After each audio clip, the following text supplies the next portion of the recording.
same since I stepped into this hustling. They say that I'm different, I just been through too much fuck shit. Look at how I'm living and I'm tired of all the struggling. Yeah, what's up YouTube? How you guys doing? Welcome back to another video, and today is gonna be like a react video. I haven't done a react video in a while. Last week I did unemployment news, but I think I think I would change it up to a react video. And I wanted to save this video. This is gonna be a Gacha Smack react video. He uploaded this yesterday. I saw the thumbnail. It was about open world, pretty much open world Gacha, and I actually want to make my 2 cents out of it while watching this video, because I do have my little 2 cents on when it comes to open world Gacha. If you guys know me, I do play Gacha games, and I played Genshin. I played 1,000 hours in Genshin on the PS4 originally, before they took it out, way before they took it out on PS4. And my favorite character is Raiden Shogun, and she is my favorite character. But after putting 1,000 hours in that game, you know, I finally came to out of the bubble in conclusion that realistically Genshin Impact and Hoyoverse itself,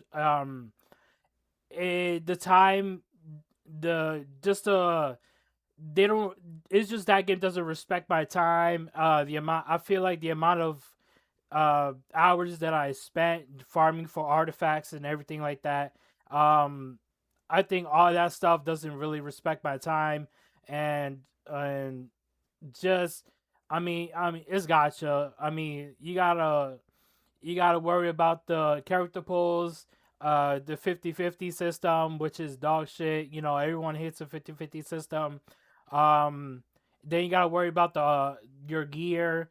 You gotta roll like a perfect gear for your character and everything like that, and yada yada yada. And people, sometimes you gotta deal with the min maxing. Some people, they wanna, like, you know, get the perfect like a 5 out of 5 stat, 4 out of 4 stat, stack and stuff. But I have my own little 2 cents about when it comes to open world. But I'm gonna react to Gacha Smack. He uploaded this yesterday. I'll put the link down in the description or in the comments, so you guys can watch it yourselves. I love watching him because he has very fair points and everything. So let's go ahead and watch this video. Do you have a hard time enjoying open world gacha games? Of course, this isn't everybody. I'm only talking to people who probably feel this way, who probably think, oh, another open world gacha game. Nah, I'm good. I've been there and I'm tired of it. I can't enjoy them. I want to answer that question for you guys. Some of you might not know why you don't enjoy them, and I do even have solutions, but I'm afraid these solutions may never be implemented due to the very essence of what a gacha game is, how it functions, and what it's designed to do. I have a wonderful video by my brother Genizat that I want to react to, and I think we'll both be able to collectively tackle precisely why you guys might not enjoy gacha games in an open world setting. This video is called "Is Open World Gacha Fatigue Real?" by Genizat. I'm curious to see what his points are going to be as opposed to my own points, to what leads to that.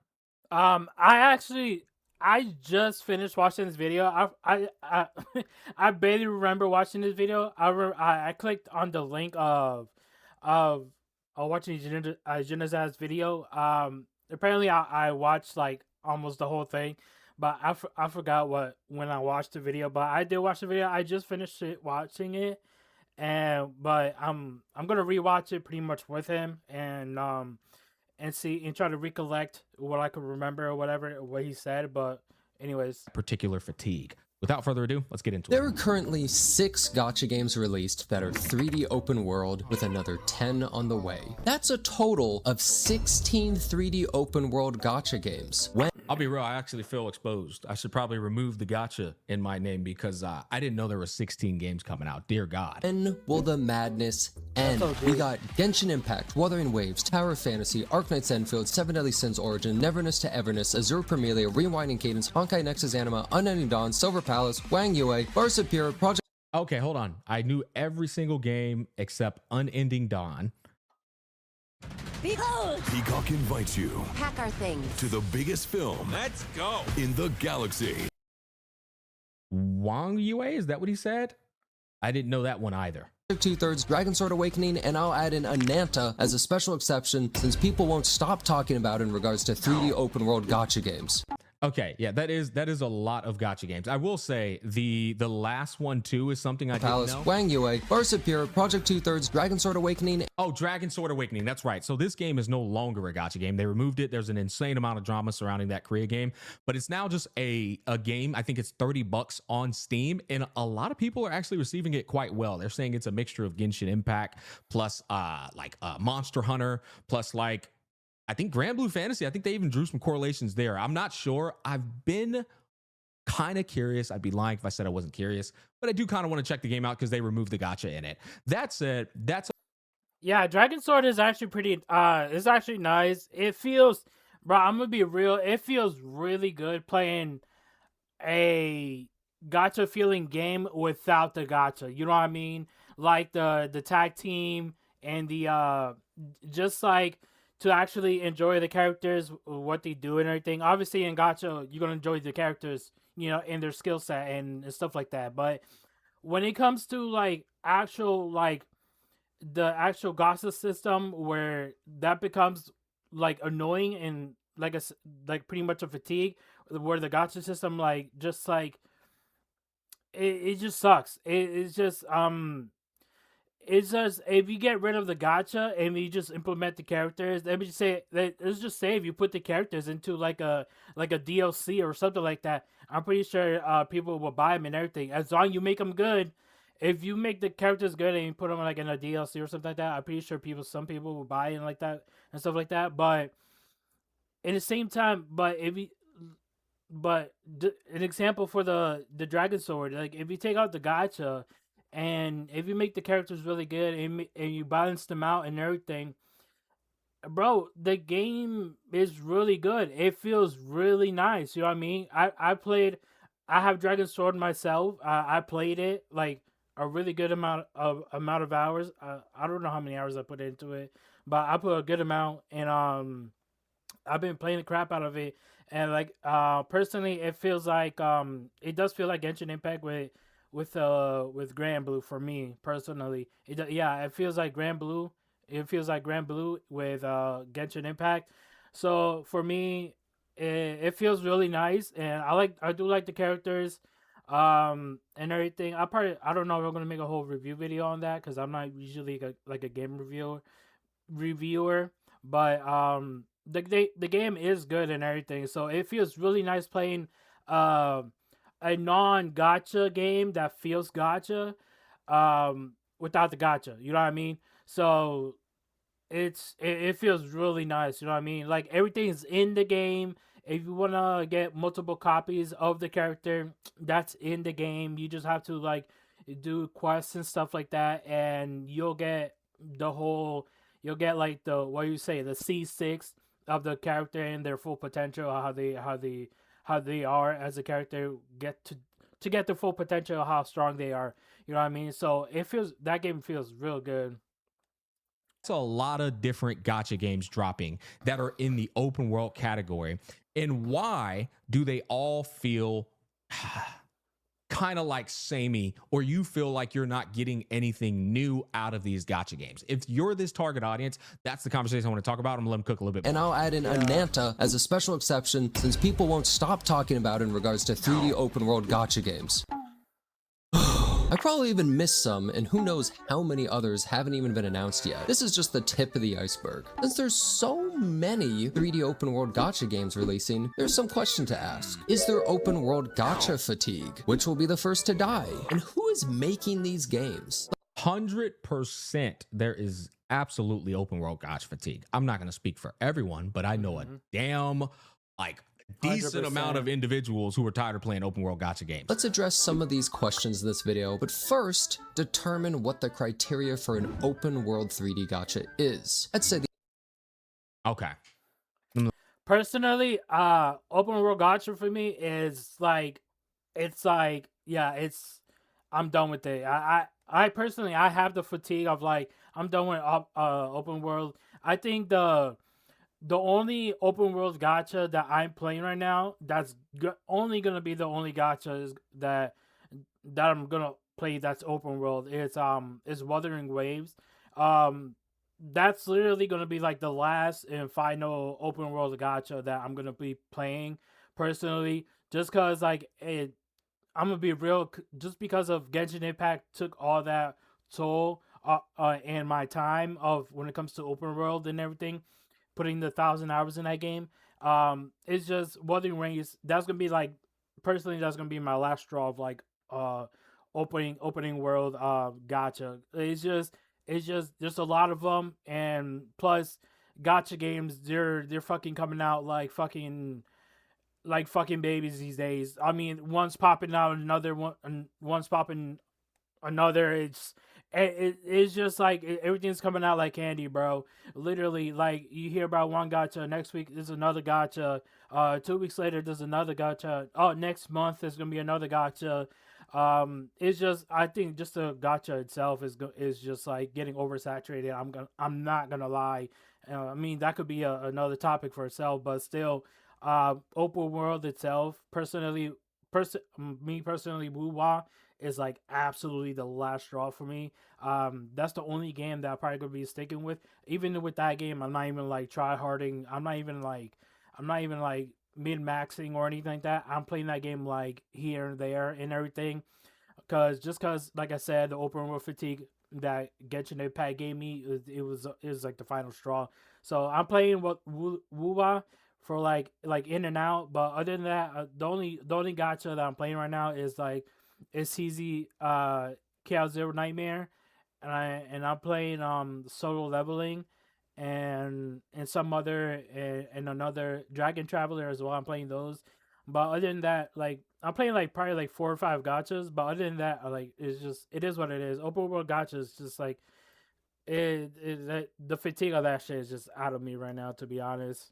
The important aspects are I'm gonna say selling gotcha characters and gotcha weapons. Obviously, creating big, beautiful worlds that are empty as hell, albeit, but big, beautiful, vibrant, open worlds for you to explore. And then the third option, I would say the third option for meeting the open world gotcha game criteria is main story progression. Yeah, a never ending story. 1 has an open world where a large part of the gameplay is about exploration. 2 has a gacha system related to pulling characters. Okay, we're two for two. And 3, you can jump. Why does That was a troll, bro. jumping I mean, to be fair, I don't know many open world games where you can't jump. matter? Because an open world game with exploration doesn't really exist in this genre if you can't maneuver around with ease. Also, not being able to jump feels wrong. Ever Yeah, shit, bro, exposed Zenless Zone Zero right sat there. in an MMO town and just jumped around while in a Discord call? Now this I dare say that's why I stopped playing MMOs, because I would get in the Discord call with friends and then we would talk for hours and I realized I did nothing at all except jump. That's a true story. Okay, I do want to take a quick break here, and I want to talk to you guys about why the open world gacha fatigue is in fact an issue for a lot of people. I got some notes here that I think are very important, and they're basically open world gacha game issues at large that exist obviously exclusively inside of gacha games. The first one, and it kind of goes into a bunch of subcategories, is going to be that there's no real exploration. And that's kind of ridiculous. Why would I have an open world game with no real exploration? Well, the gacha system kind of clashes with this issue. Number one, there's no in-game gear to find as you explore. Why? Because stamina systems and instance area farms exist inside of these games, which go into dailies and weeklies. You log in, you spend your stamina, hopefully you got the good gear for the day, and if you didn't, you log off. And so putting gear for you to find in the actual exploration experience would go against the stamina system. It would go against the gacha structure. The second one is no hidden abilities or characters to unlock via exploration. They're monetizing it via the gacha system instead. A lot of the times in open world games, you might get a character that becomes unlockable and playable and joins your party, so on and so forth, as you go around your merry little way. well, that would put a big dent and butcher inside of the character gacha that they're trying to sell you and make a money off of, because their game is free to play, right? I'm just giving you the exact like why that doesn't exist in the explorative experience. There's no hidden abilities because the characters are being sold with you along with their abilities. Whereas in a lot of these games, you can unlock abilities as you go through the exploration experience, as you're unveiling lore, meeting new people. You're also going in these like dungeons and probably unlocking an ability. He can now cast fire. He can now cast thunder. He can now do a freaking swirl wind attack. You know what I mean? A shorter you can. None of that is going to be existing inside of a gacha game because that's a part of them selling you the character, right? And so now you're starting to see, as I list off these things, the issues and the over glaring problems as why it's hard for you to enjoy open world gacha games. It all has to do with gacha and making money. Unfortunately, that's the trade-off for them being free to play. Now, I don't think that's the only way. I just think that's what has worked and what has made the most money. Let's continue on though. No secret bosses to discover. Virtually no point, since all the gear and the weapons are put inside of a gacha system. Why would we put a secret boss in our map for you to fight? There's nothing you're going to get out of it. And even if they put a secret boss inside of the map, it's probably going to be brain dead and not move at all. No dungeons to conquer and explore. This doubles down, right? There's no dungeons to conquer and explore because it's replaced with the stamina system and a small instance area. Once again, Actually, I just remembered Genshin Impact. They do have like those random they do have those random super mini bosses that they have, but once you beat them, it's like you beat them. You don't get nothing crazy out of them or anything. It's like, congratulations, here's an achievement that you got for like 5 fucking crystals. For 5, was it primo gems? You defeat this boss, you get 5 primo gems.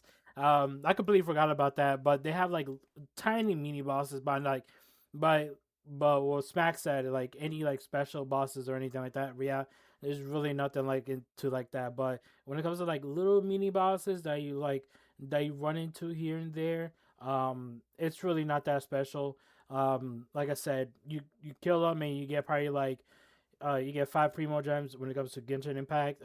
I don't know if other games, I don't know if WoW has it. I don't know if WoW has that, but usually it happens like if you beat them, you get like X amount of crystals, gems, or whatever the fuck it is. It's just an achievement, pretty much. So, I mean, it's pretty stupid.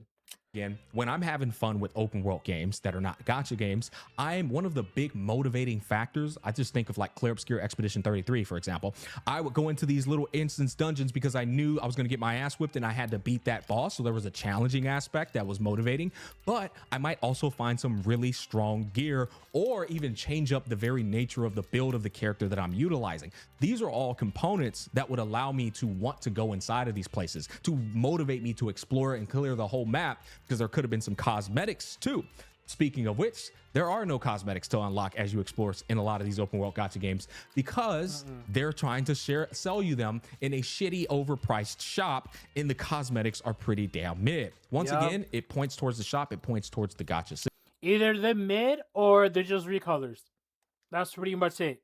Literally, if you go to a shop, either it's like, damn, do I really want to pay $20 for that outfit? Or are you gonna pay like what the one gacha game that they just recolored? What is it? It was a PvP. I forgot the name of it, but all they did was recolor, and it costs like it costs $10 for the goddamn recolor.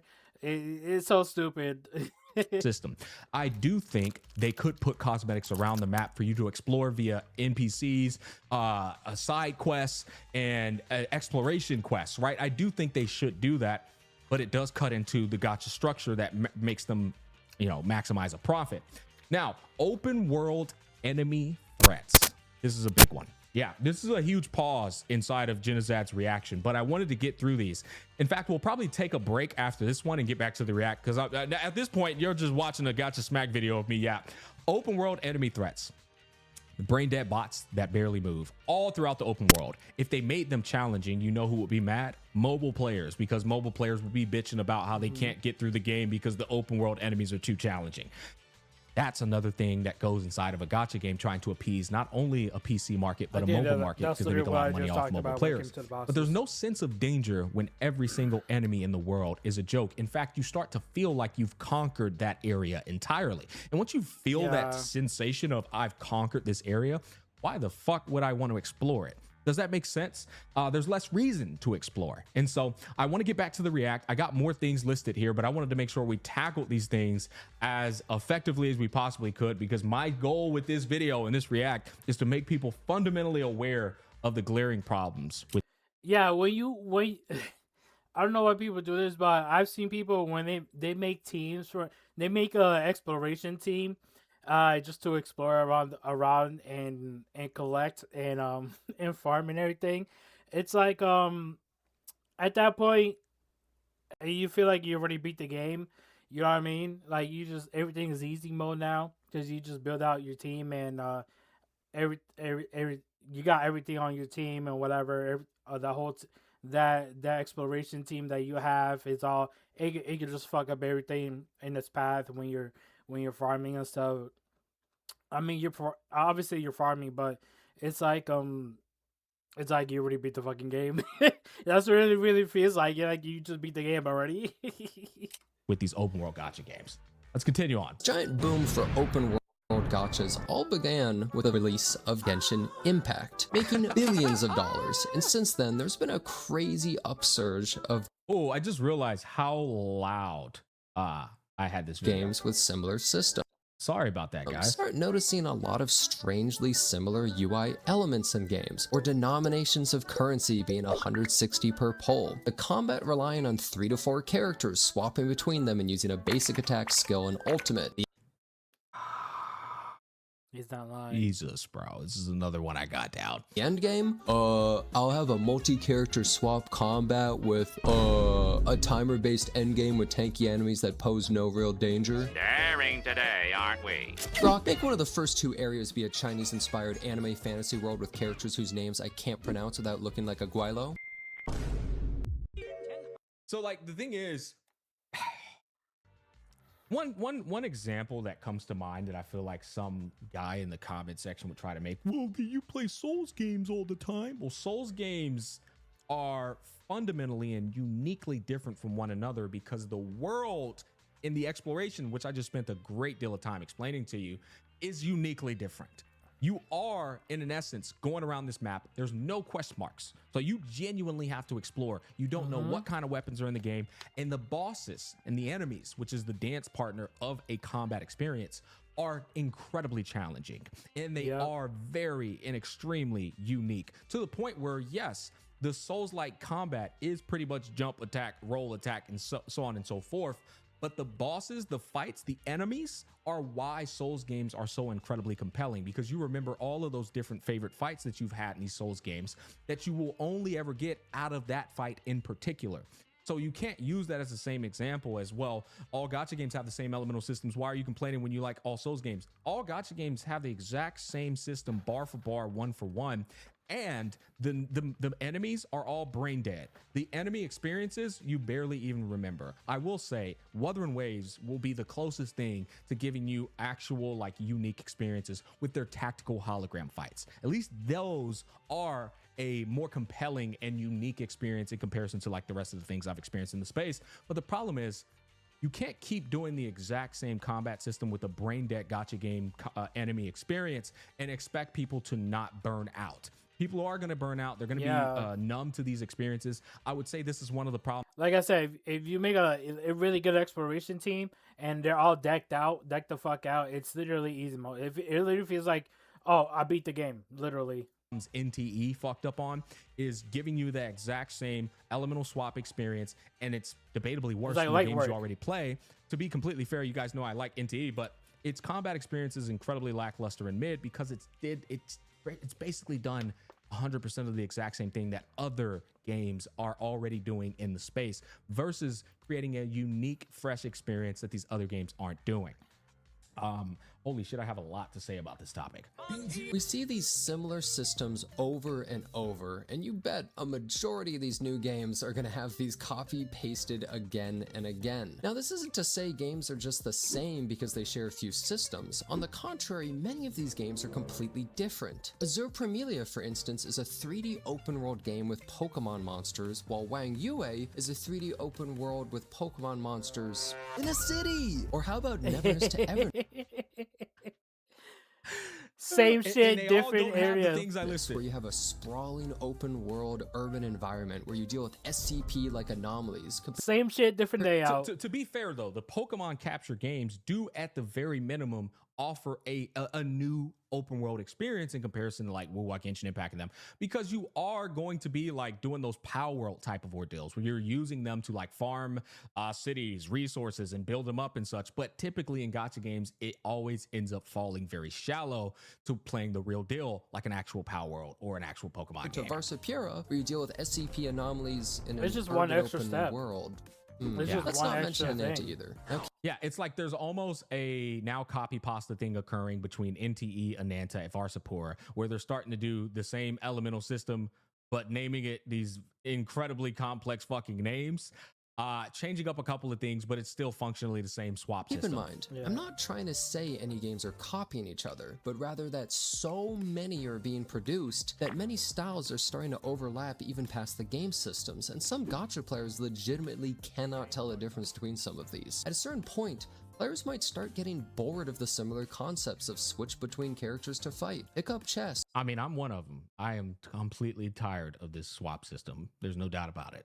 And I'm tired of it literally because I've played it in 10 different gacha games already. do mindless events with a plucky little mascot. Now, one thing I've heard many say Yeah, I'm tired of it too, but that's why I said Wu-Wai is probably going to be the last gacha swapping uh, game that I'm going to play, bro. Other than Dragon Sword, that's a whole pretty much single player. That's a whole different thing itself. But other than that, literally, I'm playing like I have different other gacha games that I play. Literally, I got Dragon Traveler. I'm playing CZ again. I'm playing freaking solo leveling. I'm playing some titty game, some anime titty game. Some other gacha game. I forgot the name of it. But literally, like that's why I spread my category of like different type of gachas. So that's why I only play one of each type of gacha, so I don't burn myself with the same fucking kind of like same kind of mechanic and shit like that.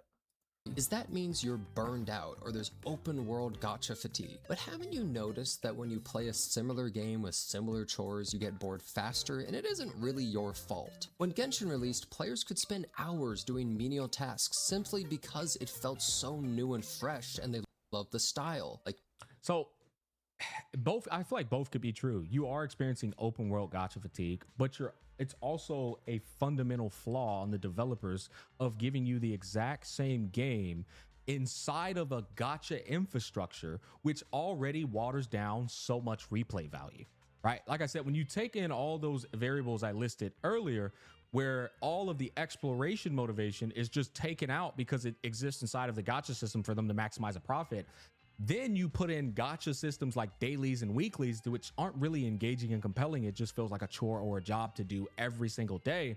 All of this stuff overlaps and compounds to the point where you just start to feel like you're not even really playing a game. Like that one video I reacted to where I said quitting all gacha games, the reaction of quitting all gacha games. It's like, oh, you're not playing the game, you're maintaining an account, right? You're not exploring, you're just picking up mints and 5% of a pool currency and in hopes that you have enough to acquire the next character. You're just character collecting at that Pretty point, much right? it. That's pretty much it. And then he brings up that Genshin Impact, people used to just spend hours upon hours collecting mint and just exploring the world in these very same flaws that exist that I just pointed out. That's because Genshin Impact was new. It wasn't a game that copied 87 games that have already been created in the gacha space. It was the first to do what it did. Now, it took a lot of inspiration from Breath of the Wild, but it did grab its own identity and become that one gacha game that was new and fresh to the space.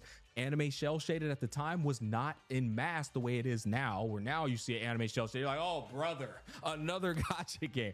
Back then it was like, holy shit, wait, I've been looking for an anime shell shaded open world game to get into. So it had all the right ingredients for a groundbreaking recipe for a video game. Then of course there was the pandemic too. Picking mint for hours, even inconveniences or bad quality of life. Genshin, they got a huge fucking. They got that pandemic fucking buff. If you know, you know. Didn't really matter simply because it was just a joy to play. But with every new open world gacha game, players get bored faster, an update rolls around, and rather than being placated for a week, it might only be a couple of days at most. Majority of these updates are new story quest, new area, new character to spend pulls on, and a couple events with the depth of one of those games you see in a Facebook ad. Is it the... And that is the entire experience. I want to play that back one more time. That is the gacha game experience, and you have to accept that is what you're going to be playing, and people are okay with it. In fact, I'd argue vast majority of gacha players are okay with it. I don't think they should be, but they are, right? And so you have to understand, if you are not enjoying that experience, you either wait for the space to change or realize that isn't really a compelling game, or you go play a real game and get that experience out of a real game and then continue playing gacha games for what they are, which is a huge argument that a lot of people in the space make. But let's play that back one more time. Couple of days at most. Majority of these updates are new story quest, new story quest, new area, character to spend pulls on, and a new character to spend pulls on, couple events with the depth of one of those games you see in a Facebook ad. That is the gacha game experience, right? And then they take in-game from Genshin Impact, which is Spiral Abyss, a shitty slop roguelike mode, and then they drop an in-game mode again down the line that's just a sponge fest with brain dead mobs. They all do the exact... Yeah, and you have to have... and sometimes you have to have the new characters in order to, like, either bypass the mechanic of the end game. It's so fun, because I remember when I played Genshin, and they had the new mechanic where you had to have like I don't know, you had to have like a certain was it elemental mix in order to like break the enemy's shield. You can still use like older characters, but if you use the new characters, the effect would happen way better. It was so fucking like balding, like it was so annoying, dude. Like I did it once, I did the Abyss, and I was just like, bro, get the fuck out of here, I'm not touching this shit. Like you have to like elemental like combination like so many times, but if you pull the new fucking characters, somehow it's fucking it's fucking easy mode for them and everything. So it was like, what the fuck, man. Same thing. And this is why I always say that the most important aspect of a gacha game is its story, because of all the aforementioned things. You're not going to get these experiences outside of a gacha game, but what you can get is a compelling story, which, by the way, makes the exploration feel fresh with each patch update. But as long as you understand what you're going to get out of that gacha game, you can have fun with it. If you try to expect things that aren't going to happen due to how a gacha game functions, that's where I think a lot of the disdain and vitriol comes from a lot of consumers that get into these gacha games. Is it the player's fault that they grow tired of this? You farmed the same gear, dealt the same RNG, farmed the same materials, grabbed the same chests, done the same dailies, spent the same stamina, lost the same 50/50s, finished the same endgame across maybe 2 to 3 of these games. Rather than the player being burned out or open world games being fatigued, it's the games lacking ingenuity and copying the exact same framework. I completely agree, but it is also the player's fault, because the player, I guess he's still kind of doing it. He's doing it in a more tactful way, but the consumer is in the same vein enabling these things. I guess that's why we're doing these videos, though, right? This react here, this video that Genizat made, and then my reaction is to try and spread awareness to why you should be discontent with these things, to advocate for a better consumer experience with these gacha games, as opposed to the one you're consuming right now. Not that the one right now is just a bad experience, but that it could be so much better. issue isn't exactly that open worlds are overdone, it's that games all keep having the same gameplay loop. A small amount of insight into this development can paint a picture. Without stating which game and who gave this information, one of the games listed above that hasn't released is currently in a constant feud between developers and management. The developers want to incorporate unique ideas such as different combat styles and endgame mechanics and make the game stand out more amongst the competition, but every time they attempt to bring new This fucking PNG is killing me, man. ideas to the table, the management responds with, "That isn't what Genshin does." And no, this isn't a joke or an exaggeration. Yeah, actually, it's funny that he's bringing it up in the video. He told me about this off camera. Obviously, I'm not going to disclose who and what, but yeah, no, this is actually, oh man, I forgot about this. This is a whole nother topic, but this is the sad reality of the behind the scenes ordeal. A lot of these corporate morons are literally just saying, do what Genshin does. That made the most money. And they're just completely ignoring all of the ideas, the innovation, the creativity that some of these developers have and would like to implement in their games because they would rather try and maximize a profit because Genshin did it. I know. Exactly. I know. The very thing that inspired the game in the first place is chaining it to the ground. Ideas are I don't know if you guys remember, but Mongol Stardive, they're doing it's semi it's like linear open world. It's not even like actually open world, but it's like linear. That's the way I like to explain it. But that game, Mongol Stardive, freaking that game. When I played that game was so fucking boring. Like I just knew it was. It just felt like I was going into another Genshin Impact, bro. It literally was like it was so fucking boring. I just caught it so fast, bro. I played it for probably like a few hours, probably for 2 days. And those 2 days, I played it for like a few hours. I mean, I give the game. Nah, I'm lying. I gave that game for like I gave that game like a week when I played it, and I was like, bro, this game is fucking boring. I feel like I literally feel like I'm playing another Genshin Impact, but instead of open world, it's like linear, and like you literally do the same shit. You literally go out, you go pick up some materials. That system has like a capture system now, and everything. It felt like Genshin Impact, but except one other mechanic extra to it, which is the capture system and everything else. And there's like so much like gacha mechanic behind it as well too. So you have not just the gear, you have gacha that has random stats bonuses substats, but you have the pet element where their stats are also are stat gacha, or pretty much the substats are they're random as well. So yeah, that game itself, that's a perfect example of like Genshin Impact, but except open world is like linear. quashed due to there not already being a precedent in the current market. It definitely puts some things into perspective because who knows how many potential games will refuse to innovate. There's only so many people in the pool of gacha players, and it's hard to increase this pool so every game is competing for a similar audience. And I said this in a video. There is so many people. It's like it's becoming a cannibalization with the rapid release of all these different gacha games to the point where, and if you're wondering like, why are you saying there's not that many people? Well, it's because the gacha space has such a terrible fucking bad rap. Rightfully so, because of just how much garbage exists inside of the space purely just to make more money, and they already make too much money. I say that all the time. All you have to do is just look at how much money every other game makes that's not a gacha game, and then look at how much they're making per month, and they hide their fucking money that they make because a lot of them are based in China, and so they don't have to report to the United States government. But like a lot of it is PC and console revenue that is never disclosed to the public.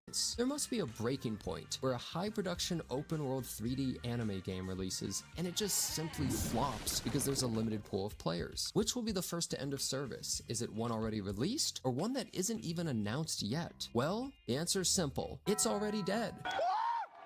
What? Yeah, the first open world 3D gacha died, and probably barely anyone even knows. It's a game called Memento White Shadow. Oh, The game yeah, was this game essentially did die. To be fair, like a lot of gacha games die. Genshin-style open world mixed with a Honkai Star Rail-style combat system, but with PvP. The game was seriously underbaked and didn't even last a year before closing, which was a shame because it actually had some promise. But the craziest part is that the game is actually attempting to relaunch, but who knows when that's happening. Now, I gotta take PvP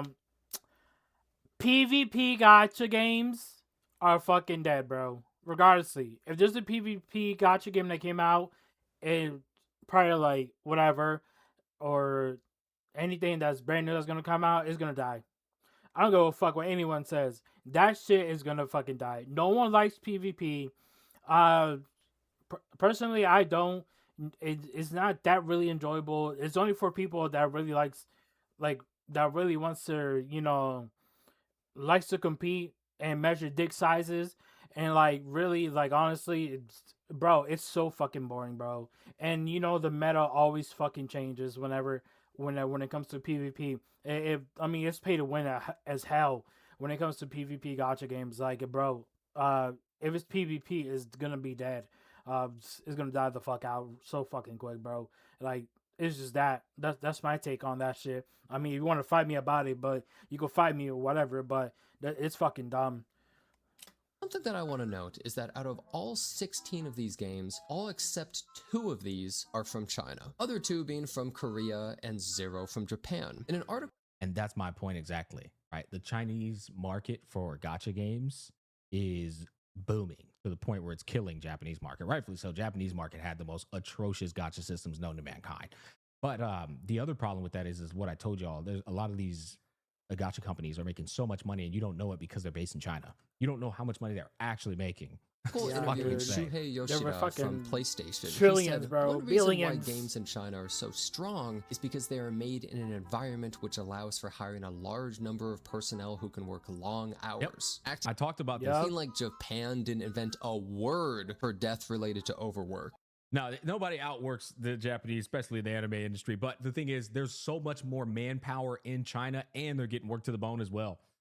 Japan invented the playbook for overworking employees. Have you ever met a Studio Mappa employee? Neither of their families.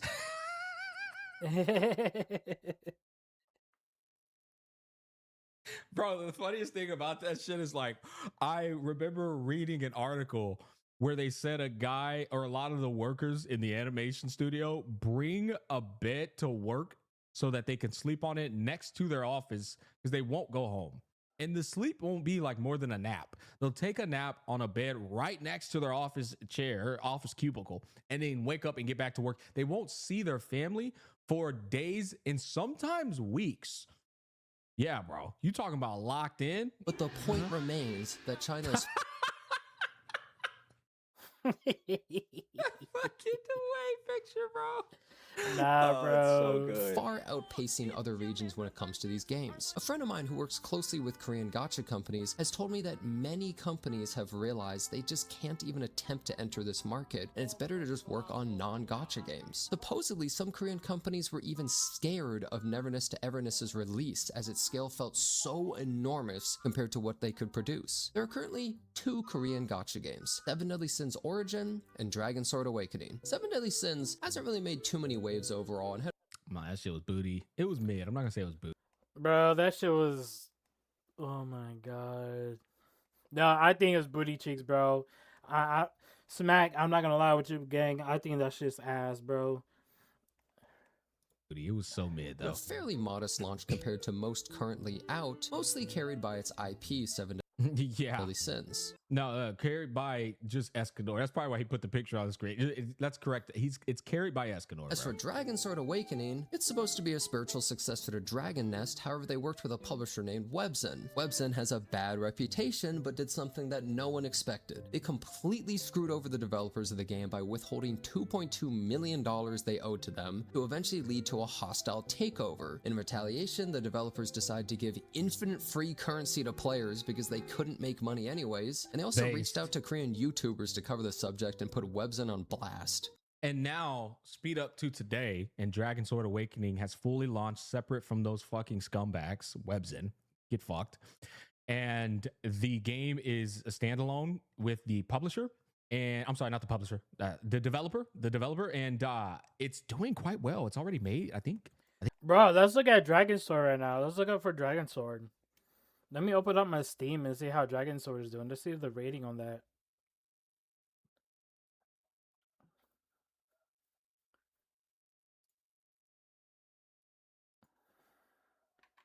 Dragon. Bro.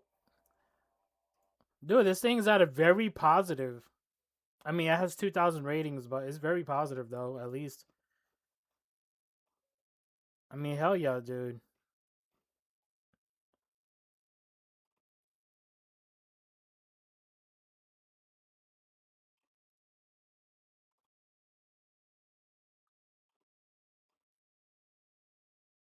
There's one negative comment right here. I mean, oh, there's 8,000 reviews on this, but I mean, bro. I mean, it's really positive. I mean, there's some negatives here. But still, the game's all positive, though. I mean, if you ask me, I'll give it a positive review. I mean, it feels really nice not to worry about fucking gacha. I think it's close to making like $10 million, somewhere around there. I think it was like 4.4 million in like the first couple of days, but it's up climbing. It'll definitely reach $10 million. Now the question is, how much did it cost them to make the game? Oof, you know, Yeah. They're trying to recoup as much as they can, but I think it's worth putting it on, putting them on awareness so that they can recoup as much money back, especially since they got rid of the gacha. It's a $30 purchase for a 2026 open world video game. That's amazing. Yeah, I think more people should play it. More people should support it. I'm thinking about buying it myself and giving it a first impressions non-sponsored review. Well, now the game is releasing globally without gacha. Yeah, the game's Personally, if you guys haven't played the game, I personally think you guys should try it out. It's really not. And like I said, it feels really good played in open world, team tag, gacha, non-gacha. I mean, non-gacha game that actually feels like a gacha, but it's really not gacha at all.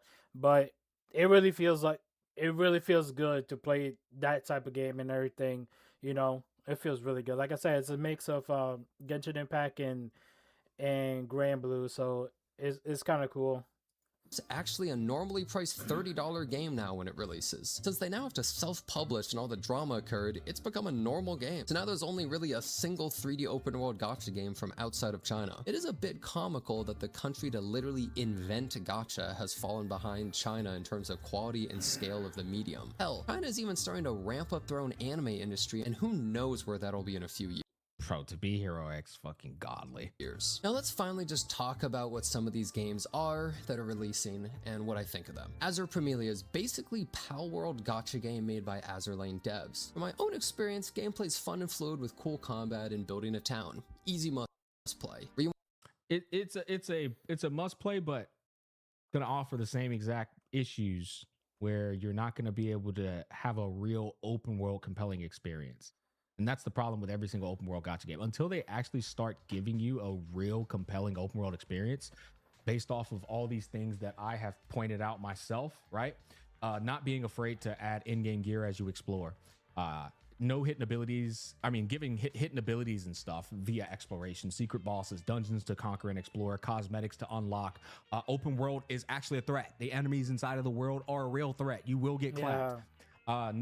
Alternate story pathing. Oh man, that would be so nice. But the problem with alternate story pathing inside of gacha games is they're never ending. They're always going to be updating MSQ. And so to ask for alternate story pathing in a never ending story is unreasonable. It really is fucking insane to demand that on a never ending story. But alternate pathing would give people a reason to start over and play again.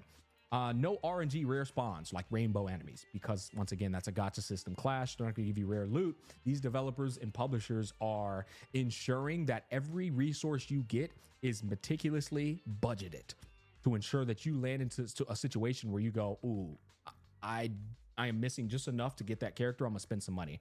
Or, ooh, I can get the character, but I won't be able to get the weapon. They literally calculate every resource you get in the game. And so that's why there's no RNG of like rare loot spawns and stuff like that. So yeah, but like a lot of these problems, if they fix at least just like 2 or 3 of them, the open world experience becomes a lot more enjoyable. Rewinding Cadence is a fantasy game with a visual novel timeline system and routes you can take, NPCs that can use AI to communicate and respond, and every character has a stand they fight with. Now, see, that is the next step that a lot of these virtue signalers are not ready to accept. The key alternate story pathing, boring. So a lot of these gacha games, boring as worthless NPCs you never talk to because there's no real reason to talk to them. No. That can be fixed with AI. AI that is always going to give you different answers that actually responds like it goes in tandem with that video I made about Hoyoverse trying to create a game with a self-evolving AI civilization. Self-evolving AI civilization NPCs that actually think for themselves and answer things differently, that would create an insane amount of replay value. And I do see that happening because that's the only way to solve these lifeless, beautiful, empty worlds. And to make them more compelling, to make people want to talk to NPCs and have a reason to talk to those NPCs, it would be a lot more interesting. And he's saying that this rewinding cadence game, I didn't even know that. That's kind of crazy. Lots of promise, hopefully turns out well. Yeah, we'll see. That's also a game that's like similar to Wu Wa's combat. Okay, next is Anima. Honestly, I was super underwhelmed. The game's first alpha felt like the game had no direction and needs serious overhaul. It totally has time to change, but the initial impression felt lacking with its gameplay not seeming very interesting. That shit looks mid as fuck, I'm gonna be honest. I wouldn't even mind giving it a try, but it looks incredibly mid. And on top of that, the team behind the game was trying to be cheap on sponsors for the fucking beta. They're trying to get me to play their beta for free. I was like, bro, I'm not playing this budget ass Pokemon game for free. Ain't no shot, little bro. Hoyoverse, on top of that, the company that's willing to spend $15 billion on self-evolving AI, and if it fails, who cares? Nah, little bro, I'm good. Unending Dawn. Not really sure where this game's been, but it's basically an anime Souls-like, which could have some promise, but it's possible they decide not to go the gacha route in the end and make it a full-fledged game. Which would truly be unfortunate because that would be a game that actually isn't doing the 3-man swap system, actually giving you a unique combat experience. But then they go, oh, fuck it, let's just not do gacha. It's like, bro. I mean, to be fair, that's cool too, though, right? Like, obviously, if it's not going to be a gacha game, be a standalone game, that's even better. But I've been in this space long enough to where I envision a world where gacha games' reputations improve because they're actually making good gacha games that are offering a gaming experience that isn't just we trying to make as much money as possible, which you pull it on characters. Seems like it would take actual skill, Cosmetics and is that the cuts key. out 99% of potential gacha players. Lots Good of enemies cosmetics. taken from Yeah, but in the same time, you have to think about, all right, is that company is going to put their 50-50? Is the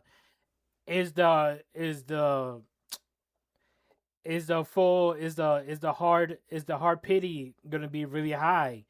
Is there going to be early pity? How forgiving how low is the percentage getting a 5-star character is? What is it going to be? 1%? Is it going to be like 0? One of those is going to be there's so many variables like how it depends how they go about it. You know what I mean? It really depends on like the gacha itself. Like, is it really gonna be free to play friendly or anything like that? But and I mean, any game without a gacha and let's try to make something new like this game. But I don't know the game like this.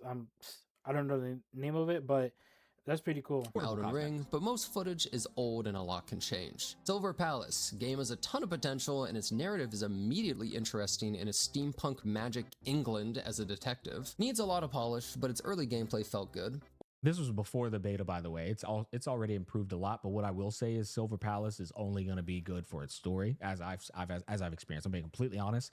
The story is going to be an amazing experience, I think, for a lot of people, and they'll stick with the game purely for that. But outside of the story, it seems to be doing all the things that everybody else is doing that has already been done before. The combat system, the open world exploration, all of it looks fucking mid. But if you like the theme, or not mid, it looks like the same repetitive, tedious things you've experienced in pre-existing gacha games. But if you like that theme, I think you'll end up enjoying it. Wang Yue, recent trailer made it look incredible, but it's hard to create a city that feels meaningful and not large areas with no purpose. Had a lot of creativity from Breath of the Wild building and combining the world's Pokemon. Hopefully it turns out well. Barca Pura. Weverse had this come out of nowhere and the game looks incredible overall with a unique graphic style. Only issue is the combat is the exact same as like 5 different open world gachas, so hopefully it'll innovate on that. That's also an issue that Silver Palace has. Project 2/3 is probably a tentative name, but the game seemed interesting in a city of clouds and being able to manipulate gravity to navigate around. Felt themed similar to Bioshock Infinite. Guess what?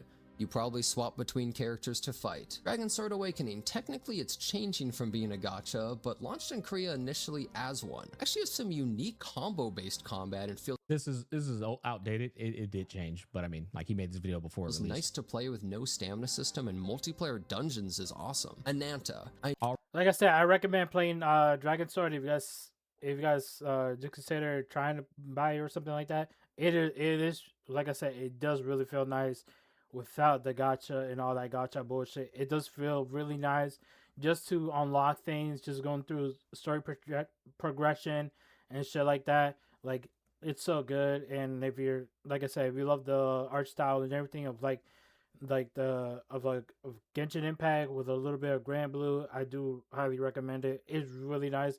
The combat system feels really good and everything. I love the character designs as well. I like using the fox chick. The chick that we just saw right there in the shot, was it that has the 2 maces, the 2 chain maces or something like that, whatever. This chick based combat. um You probably swap between characters initially. this chick right here, I use her as well.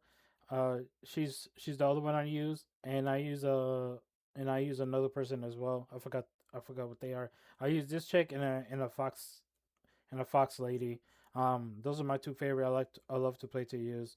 But I mean, I do recommend playing Dragon Sword as well.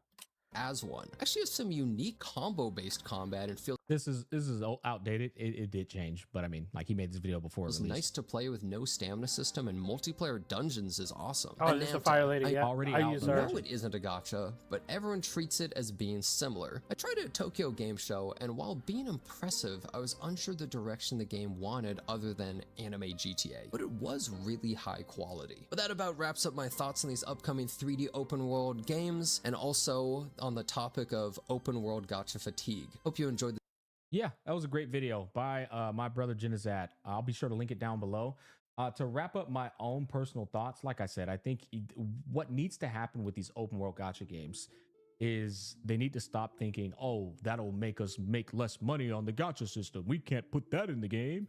And start making if you're going to do an open world, make the world worth exploring. Right now, the only real reason to explore an open world gacha It's that games greedy is mindset music and that, ambiance, every corporation vibes, has, bro. traversing the map, which they get creative with all their gacha characters and vehicles and so on and so forth. But like traversing the map, if that's the only real reason to explore with music and ambiance, dear God, bro, you might as well just make like a racing game or something. I don't know, but like lore enjoyers, which I think that's completely fine and respectable. If you're a lore enjoyer, then you got a reason to explore, because they do have a lot of lore and like different little weapons and items across the map and such.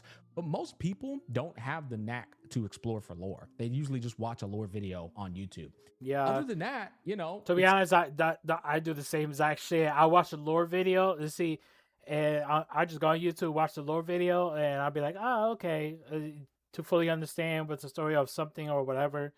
While I'm trying to look for it, that's definitely what I do.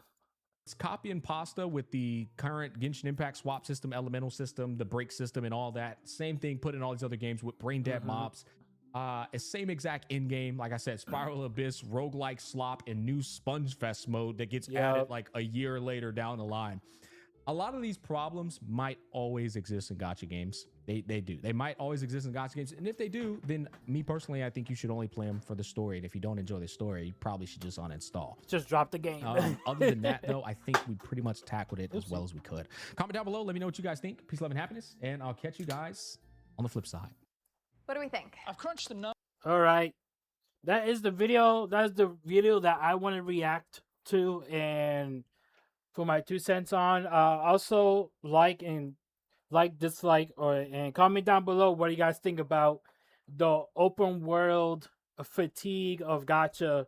Like I said, I already said my 2 cents. I'm not gonna keep yapping about more about that, but comment down below what you guys think about the open world fatigue, or what they could do differently, or how to, like, catch a person's eye when it comes to open world, instead of just copy and paste just like any other Gacha. um Honestly, if you guys ask me, they just need to do a lot of shit. But other than that, comment, like, dislike, comment down below, and I'll see you guys on the next one. Deuces.